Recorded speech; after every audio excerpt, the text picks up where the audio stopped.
Dear Max FM with DJ Chinny.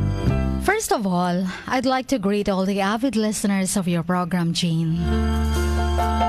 I sent this letter just to share my love life to you and want to get some pieces of advice from you and from all the listeners. Dear Max FM,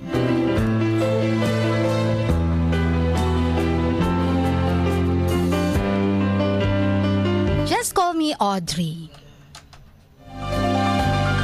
I'm a gay, just a simple gay. Kumbaga, hindi ako yung tipong baklang nagbibihis babae. At ang kwento ko ay tungkol sa 3 lalaking nakilala ko at naging part ngayon ng buhay ko. Nakilala ko ang unang lalaki. His name is Josh. 22 years old siya that time. When I was taking up my summer classes last April 2009 nun, unang naging textmate kami because of my friend din na gay. At naging kami nga ni Josh when we met. In short, minahal ko si Josh. Kasi siya yung unang lalaking naramdaman kong nire-respeto at tinanggap ako bilang ako. Pinaramdam niya sa akin ang halaga ko bilang isang bakla. Ganon din siya, Chin. Mahal din niya ako. Oo, ramdam ko yun na he's loyal to me because honest siya sa akin at wala siyang tinatago. Hanggang umabot ng 1 taon at buwan no yun na August 2010 ang relasyon namin ni Josh. Ganon na po kami katagal nun. And I was very proud of it na umabot kami ng ganon katagal. Kasi nga I know that pambihira lang sa isang relasyong bakla at lalaki ang umaabot ng ganon katagal in a relationship. Josh is so kind and understanding. Siya ang kauna-unahang lalaki na ipakilala ko sa aking mga magulang at kapatid.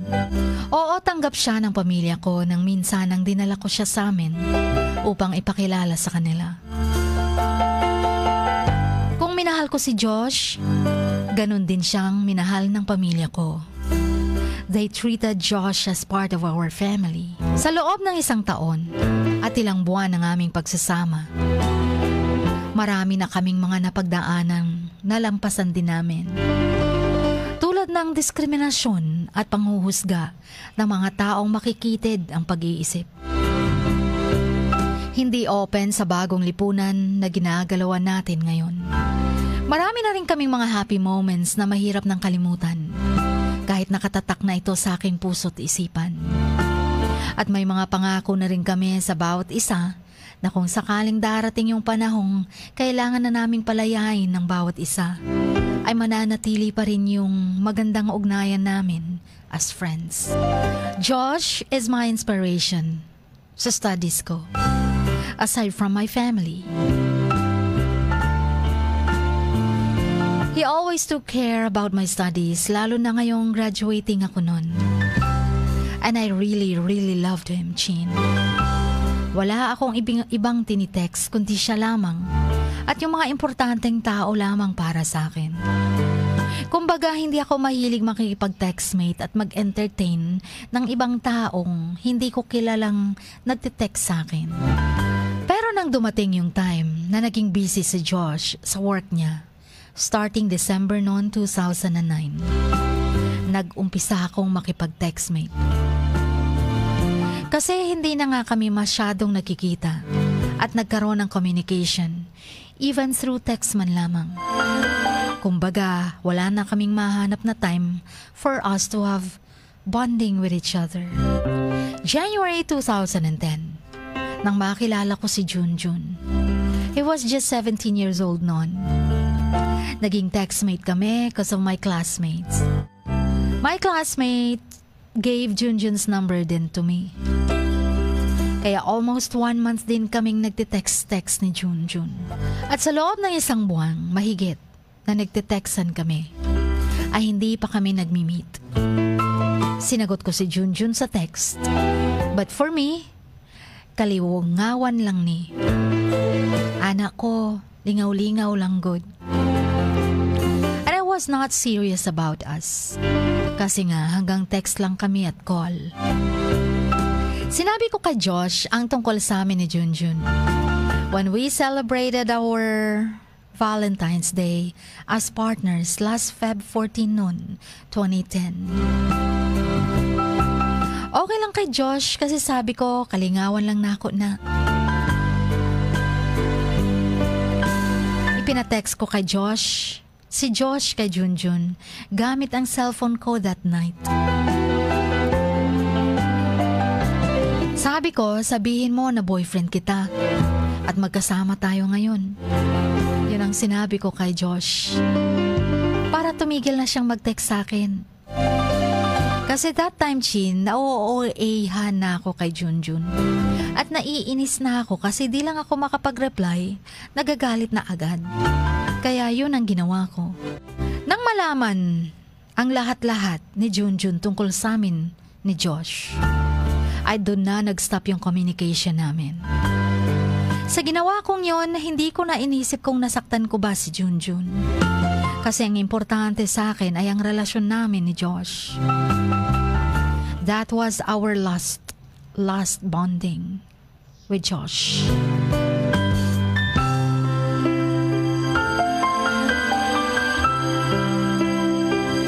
Yun din ang huling communication namin ni Junjun. But until now, patuloy pa rin naman ang relasyon. Pero parang wala na siyang time for me because of his work. June 2010, nang nawala ang cellphone ni Josh. Hindi ko alam na ganun ang nangyari.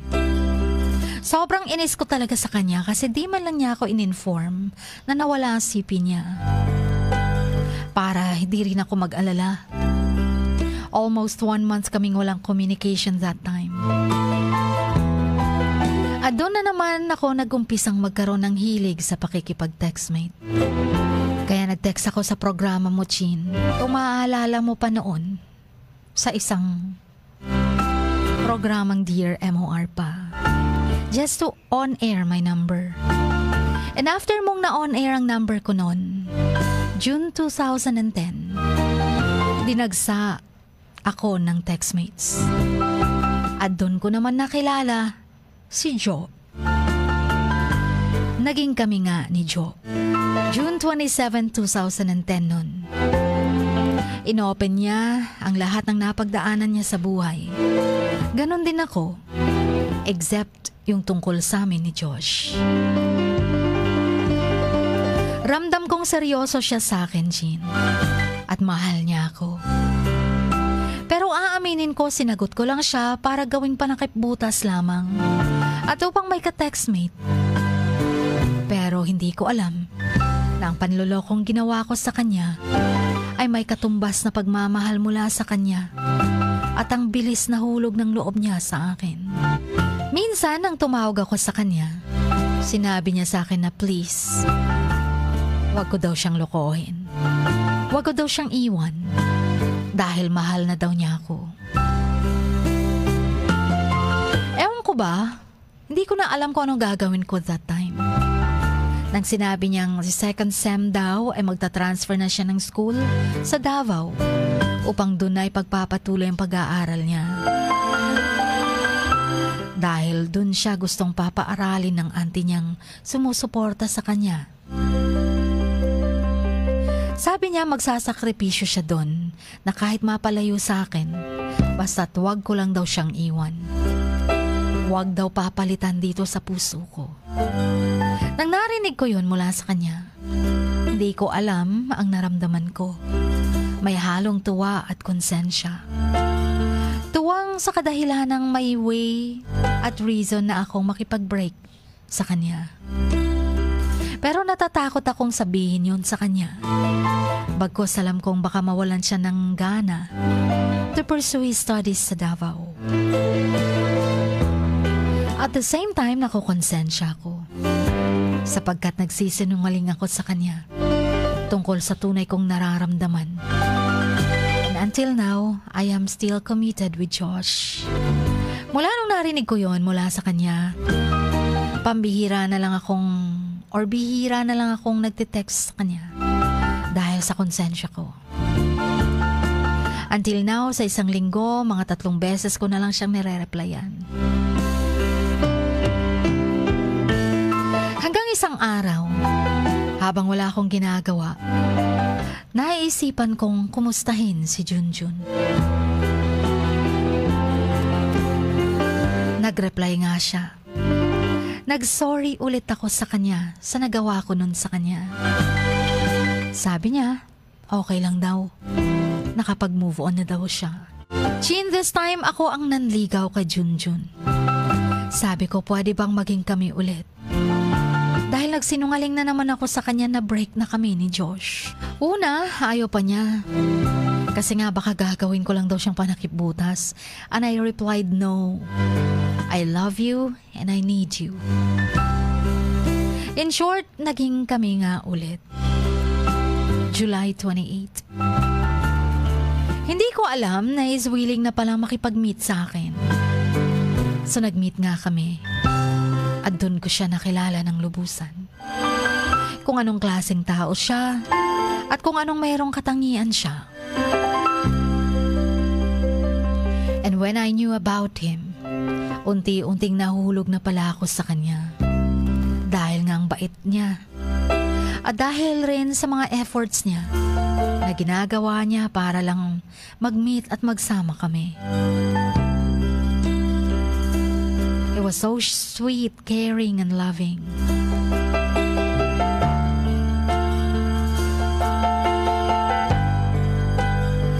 Hanggang ngayon, tatatlo na sila. So help me, I'm now in my dilemma. Hindi ko alam kung anong gagawin ko. Gusto ko nang makipag-break kay Jo. Pero natatakot akong baka ako pa ang dahilan na mawalan siya ng gana sa pag-aaral niya. Dahil nga sabi niya magsasakripisyo siya sa Davao. Kahit na magkalayo kami. Basta't wag ko lang siyang iwanan. Gusto ko na rin makipag-break kay Junjun. Pero parang hindi ko kaya, Chin. Kasi sabi niya, baka di daw niya makayanan kung mawala pa ako sa kanya. Baka lolokohin ko siya dahil mahal na daw niya ako. Chin, hindi ko na alam kung ano ba ang dapat kong maramdaman. Sabi kasi ni Junjun, sa akin lang daw niya naramdaman ang pagmamahal na hindi niya mahanap sa isang tunay na babae. At unti-unti ko na rin kasi siyang natutunang mahalin. And then gusto ko na rin palayain si Josh. Pero nanghihinayang ako dahil nga siya yung lalaking pinakaunang tinanggap at naipakilala ko sa pamilya ko. At ngayon pa lang,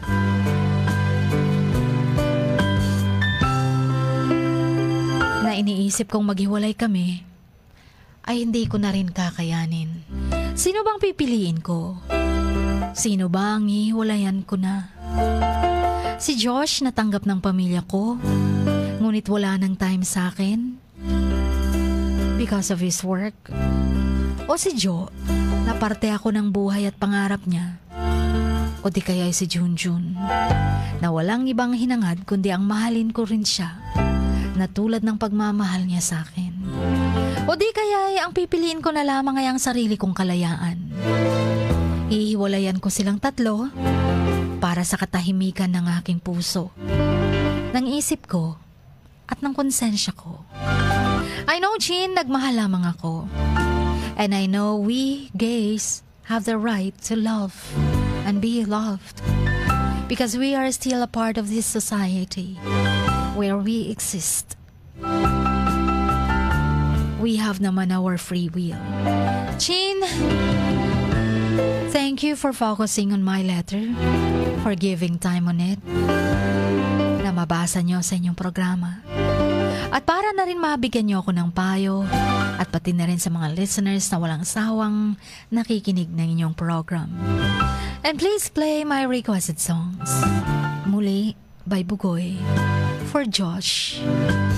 I'll never go for Jo.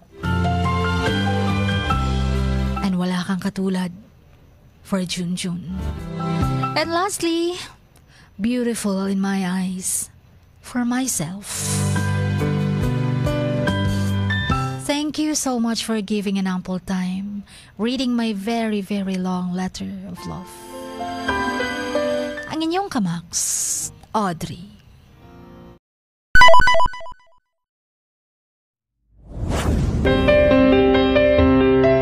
Sing like no one is listening. Love like you've never been hurt. Dance like nobody is watching.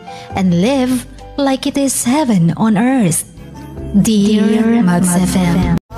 Dear Max FM with DJ Chini. Samahan si DJ Chini tuwing 1:00 hanggang 3:00 ng hapon, Lunes hanggang Biyernes sa Dear Max FM. Dear Max FM with DJ Chini. Ipadala na ang sarili niyong kwento, matuto ng leksyon at gawin itong inspirasyon. Dear Max FM with DJ Chini.